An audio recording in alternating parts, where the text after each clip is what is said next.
নমস্কার and welcome back to say Bangla. সম্প্রতি ICICI ব্যাংকের মধ্যে একটি বড় জালিয়াতি ধরা পড়েছে। এই জালিয়াতিতে 41টি গ্রাহকের 110টি বেশি ফিক্সড ডিপোজিট অ্যাকাউন্ট থেকে প্রায় 4,58,00,000 টাকা চুরি হয়ে গেছে এবং ওই ব্যক্তি সেই টাকাটা শেয়ার বাজারের মধ্যে বিনিয়োগ করে পুরোটাই হারিয়ে ফেলেছে। আপনি একবার মনে করুন, আপনি আপনার সারা জীবনের কষ্টের টাকা একটা ব্যাংকের মধ্যে ফিক্সড ডিপোজিট রেখেছেন, ভাবছেন যে সেটা নিরাপদে আছে এবং সেখান থেকে প্রত্যেক মাসে মাসে একটা সুদ আসবে, আমার ভবিষ্যৎ সুরক্ষিত। কিন্তু হঠাৎ করে একদিন জানতে পারলেন যে আপনার সেই টাকা আর নেই, আর সেই টাকাটাই ব্যাংকেরই একজন কর্মচারী আপনার ফিক্সড ডিপোজিটকে ভেঙে সে টাকা চুরি করে নিয়েছে এবং সেই টাকাটা শেয়ার বাজারের মধ্যে বিনিয়োগ করে সব টাকা হারিয়ে ফেলেছে। শুনতে অবিশ্বাস্য লাগছে, তাই না? কিন্তু এটাই সত্যি। এই ঘটনায় 4,58,00,000 টাকা গায়েব হয়ে গেছে। এই জালিয়াতির মাস্টারমাইন্ড হচ্ছে একজন মহিলা, আইসিআইসিআই ব্যাংকের রিলেশনশিপ ম্যানেজার, যার নাম হচ্ছে সাক্ষী গুপ্তা। আমরা এই ভিডিওর মাধ্যমে জেনে নেওয়ার চেষ্টা করব এই মহিলা এত বড় জালিয়াতিরা কিভাবে করলো এবং কেন এতদিন ধরে ধরা পড়লো না এবং সে লাস্ট অব্দি কিভাবে ধরা পড়লো, এই সব কিছু জানার চেষ্টা করব এই ভিডিওর মাধ্যমে। তাহলে চলুন শুরু করা যাক। এই জালিয়াতির ঘটনাটি ঘটেছে রাজস্থানের কোটাতে আইসিআইসিআই ব্যাংকের শ্রীরামনগর শাখায়। অভিযুক্ত সাক্ষী গুপ্তা হচ্ছে এই শাখার মধ্যে রিলেশনশিপ ম্যানেজার। রিলেশনশিপ ম্যানেজারের প্রধান কাজ হচ্ছে তারা গ্রাহকদের সঙ্গে সরাসরি যোগাযোগ রাখে, তাদের কোনো ধরনের সমস্যা হলে সেটাকে সমাধান করে এবং গ্রাহকদেরকে নতুন নতুন স্কিম এবং পরিষেবা অফার করে। ব্যাংকের মধ্যে সাক্ষী গুপ্তার প্রধান দায়িত্ব ছিল যে যেগুলো বেশি অ্যামাউন্টের ফিক্সড ডিপোজিট অ্যাকাউন্টগুলো আছে সেই অ্যাকাউন্টগুলোকে দেখাশোনা করা। যেসব গ্রাহকরা সাধারণত 10 লক্ষের বেশি টাকা ফিক্সড ডিপোজিট করে, যেমন ব্যবসায়ী বা কেউ রিটায়ারমেন্টের পর যেসব টাকাটা থাকে সেই টাকাটা পুরোপুরি সে ফিক্সড ডিপোজিট করে দেয়, বা কোনো সিনিয়র সিটিজেন, তাদের অ্যাকাউন্টকে সে দেখভাল করতো। আর তার জন্যই সাক্ষীর কাছে ছিল ব্যাংকের কোর ব্যাংকিং সিস্টেমের সম্পূর্ণ অ্যাক্সেস। তার মানে সে গ্রাহকদের কেওয়াইসি নথি, ফিক্সড ডিপোজিটের বিবরণ, অ্যাকাউন্ট ডাটা, এমনকি সে ব্যাংকের অভ্যন্তরীণ সফটওয়্যারেও সে প্রবেশ করতে পারত। আর তাকে অতিরিক্ত ক্ষমতা দেওয়ার জন্যই এই জালিয়াতির পথটা তার সহজ হয়ে গেছে। সে 2020 সাল থেকে 2023 সাল পর্যন্ত প্রায় 3 বছর ধরে এই জালিয়াতি চালিয়ে গেছে, কিন্তু এটা কখনোই ধরা পড়েনি। লাস্ট অব্দি 2025 সালের ফেব্রুয়ারি মাসে যখন একজন গ্রাহক তার ফিক্সড ডিপোজিটের টাকা চেক করতে যায়, আর তখন দেখে যে তার অ্যাকাউন্টে কোনো টাকাই নেই। আর এখান থেকে শুরু হয় সেই মেন ঘটনা। এবার আমি আপনাদেরকে বলি এই সাক্ষী গুপ্তা কীভাবে এই জালিয়াতিটা করলো, সেগুলো একটু বিস্তারিতভাবে বোঝার চেষ্টা করি। তার এই জালিয়াতির পেছনে ছিল অত্যন্ত পরিকল্পিত এবং সম্পূর্ণ বুদ্ধির সঙ্গে করেছে। সে টোটাল 5টি ধাপে এই কাজটি করত। প্রথমত হচ্ছে টার্গেট নির্বাচন। প্রথমত সাক্ষী দেখতো যে যেসব অ্যাকাউন্টের মধ্যে প্রচুর অ্যামাউন্ট থাকতো সেই সব অ্যাকাউন্টগুলোকে সে টার্গেট করতো, বিশেষ করে যারা নিয়মিতভাবে লেনদেন করতো না বা ব্যাংকের সঙ্গে যোগাযোগ কম রাখতো। আর এর মধ্যে বেশিরভাগটা ছিল সিনিয়র সিটিজেন, যারা সারা জীবন চাকরি করে যখন সে রিটায়ারমেন্টের পর বড় অ্যামাউন্ট পায় সেটাকে সে ব্যাংকের মধ্যে ফিক্সড ডিপোজিট রেখে সে প্রত্যেক মাসে একটা সুদ পায়, সেটার উপর সে নির্ভর করে থাকে। কিন্তু এই ব্যক্তি সেই অ্যাকাউন্টগুলোকে টার্গেট করতো। সে 41টি গ্রাহকের 110টির বেশি ফিক্সড ডিপোজিট অ্যাকাউন্ট থেকে টাকা চুরি করে। প্রথমে সে ব্যক্তিকে টার্গেট করলো এবং দ্বিতীয় স্টেপ হচ্ছে সে ওই ব্যক্তির ফিক্সড ডিপোজিটটাকে ভাঙতো। সেটা কীভাবে ভাঙতো? সে ব্যাংকের ইউজার আইডি অ্যাক্সেস ব্যবহার করে সে গ্রাহকদের সম্মতি ছাড়াই ফিক্সড ডিপোজিটটা কমপ্লিট হওয়ার আগে ভেঙে দিত।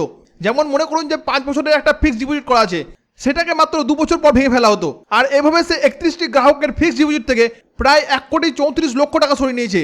3 নম্বর স্টেপ হচ্ছে ওটিপি ডাইভার্ট করা। ধরুন করে একটা ফিক্সড ডিপোজিট যখন ভাঙবেন তখন সেই গ্রাহকের কাছে ওটিপি বা ইমেলে একটা সতর্কতা যায়, আর সেটাকে বন্ধ করার জন্য সাক্ষী গ্রাহকের রেজিস্টার মোবাইল নাম্বার পরিবর্তন করে সে নিজের বা পরিবারের সদস্যদের নাম্বার বসিয়ে দিত। এমনকি সে তার ডেস্কটপে ওটিপি রিসিভ করার মধ্যে একটা সিস্টেম তৈরি করেছিল যাতে গ্রাহকরা কিছুই সন্দেহ না করতে পারে। 4 নম্বর হচ্ছে সে শুধুমাত্র ফিক্সড ডিপোজিটকে ভাঙেনি, সাক্ষী 40টি অ্যাকাউন্টের অনুমোদিত ওভারড্রাফট সুবিধা চালু করে। সে 4 জন গ্রাহককে ডেবিট কার্ড, পিন এবং ওটিপি ব্যবহার করে এটিএম এবং ইন্টারনেট ব্যাংকিংয়ের মাধ্যমে লেনদেন করে। এমনকি সে একটি লোন নেয় 3,40,000 টাকার, সেটাও আবার এই জালিয়াতির মাধ্যমে। লাস্ট স্টেপ হচ্ছে টাকাটা অন্য ব্যাংকের মধ্যে স্থানান্তরিত করা। যখন সে টাকাটা চুরি করতো তখন সে একটি বয়স্ক মহিলার অ্যাকাউন্টকে পুল অ্যাকাউন্ট হিসেবে ব্যবহার করতো, যে ব্যক্তি এই বিষয়ে কিছুই জানতো না। এই অ্যাকাউন্টের মাধ্যমে 2023 সালে ফেব্রুয়ারি পর্যন্ত প্রায় 3 কোটি টাকার বেশি লেনদেন হয়। আর এরপর সেই টাকাটাকে ব্যক্তিগত ডিমার্ট অ্যাকাউন্টে স্থানান্তরিত করা হয় এবং উচ্চ ঝুঁকিপূর্ণ শেয়ার এবং অপশনে বিনিয়োগ করা হয়। দুর্ভাগ্যবশত এই বিনিয়োগের পুরো টাকাটাই সে হারিয়ে ফেলেছে। কিন্তু এখানে একটি বড় প্রশ্ন হচ্ছে যে এই জালিয়াতিটি কিন্তু 3 বছর ধরে চলছিল, কেউ কিছুই টের পায়নি। কিন্তু 2025 সালের ফেব্রুয়ারিতে একজন গ্রাহক তার ফিক্সড ডিপোজিটের স্ট্যাটাস চেক করতে ব্যাংকে যায়। সে দেখে যে তার অ্যাকাউন্টের মধ্যে টাকা নেই এবং সে কোনো রকমের সুদও পাচ্ছে না। আর এই অভিযোগের পর ব্যাংকের ব্রাঞ্চ ম্যানেজার একটা অভ্যন্তরীণ তদন্ত শুরু করে। আর এই তদন্তের মাধ্যমেই সাক্ষী গুপ্তার জালিয়াতি প্রকাশ পায়। আর তারপরেই 18 ফেব্রুয়ারি 2025 সালে ব্যাংক নগর থানায় একটি এফআইআর দায়ের করে। আর তারপর 31 মে 2025 সালে সাক্ষী গুপ্তাকে তার বোনের বিয়েতে গ্রেপ্তার করা হয়। বর্তমানে সে জুডিশিয়াল কাস্টাডিতে রয়েছে।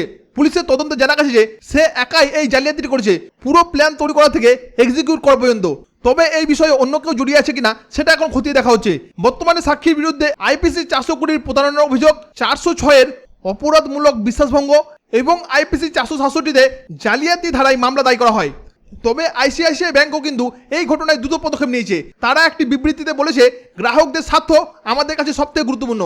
জালিয়াতি ধরা পড়ার সঙ্গে সঙ্গে আমরা পুলিশের কাছে এফআইআর দায়ের করেছি এবং সাক্ষীকে বরখাস্ত করা হয়েছে এবং ক্ষতিগ্রস্ত গ্রাহকদের যেসব টাকা চলে গেছিল সেটাকে ফিরিয়ে দেওয়া হবে। তবে ব্যাংক আরও জানায় যে তারা অভ্যন্তরীণ নিয়ন্ত্রণ ব্যবস্থা, রিয়েল টাইম অডিট এবং ওটিপি সতর্কতা ব্যবস্থা আরও শক্তিশালী করবে।